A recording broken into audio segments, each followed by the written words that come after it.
Netflix est de retour avec objectivement la meilleure série horrifique de ces dernières années, j'ai nommé The Haunting of Bly Manor.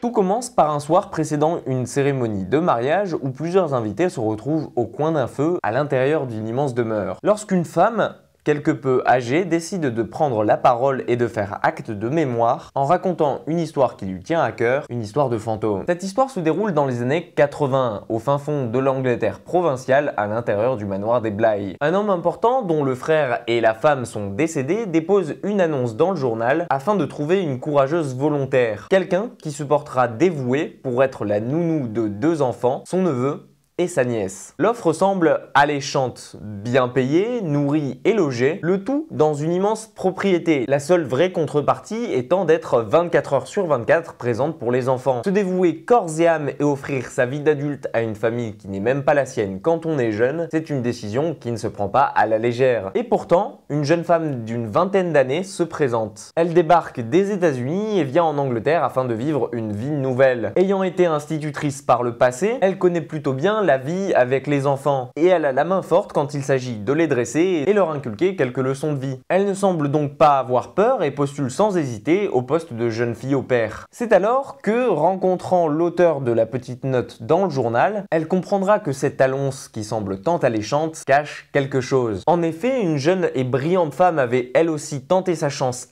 1 an auparavant et on l'avait retrouvée morte peu après son arrivée. Les superstitions dans les villages et surtout à cette époque allant bon train, personne ne voulait de ce poste qui semblait maudit. Le lieu est en effet rempli de fantômes et d'histoires du passé. Et c'est ce que découvrira notre jeune fille au pair après avoir été prise pour le poste. The Haunting of Bly Manor, en quelque sorte, c'est une nouvelle saison de la série The Haunting of, qui avait commencé en 2018 avec The Haunting of Hill House. Et elle est créée par Mike Flanagan. Après 1 an de pause et nous avoir offert le très spécial mais très sympathique Dr. Sleep, il est de retour avec une nouvelle saison remplie de nouveaux personnages, d'autres histoires, un nouveau lieu empli de mystères, mais surtout toujours plus de fantômes. Si vous étiez adepte déjà de la saison 1, vous ne serez donc pas perdu. Reprenant l'essence de la série et se focalisant plus sur les personnages que sur les peurs en elles-mêmes, The Haunting of est devenu en quelque sorte un classique de l'horreur. Son réalisateur n'essaie pas ici de vous faire peur à coups de screamer ou même bien de musique stressante, mais il impose, au contraire, en moins de 10 épisodes, une ambiance pesante et angoissante qui se développe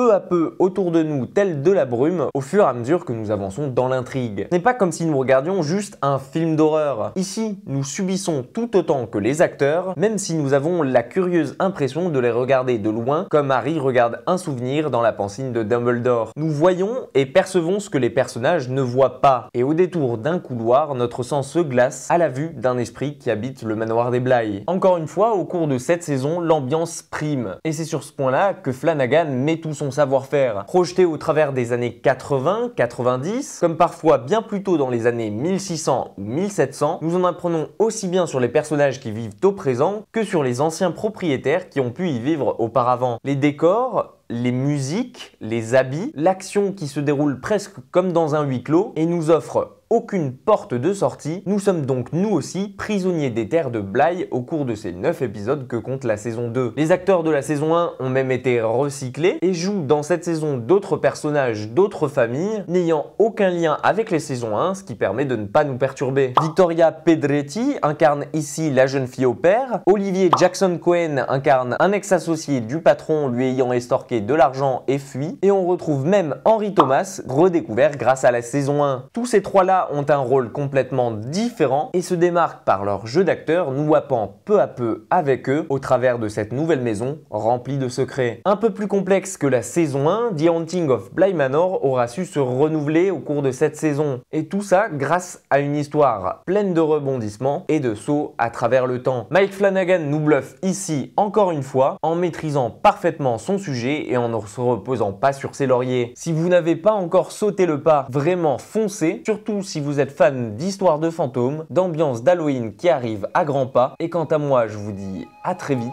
pour une prochaine critique.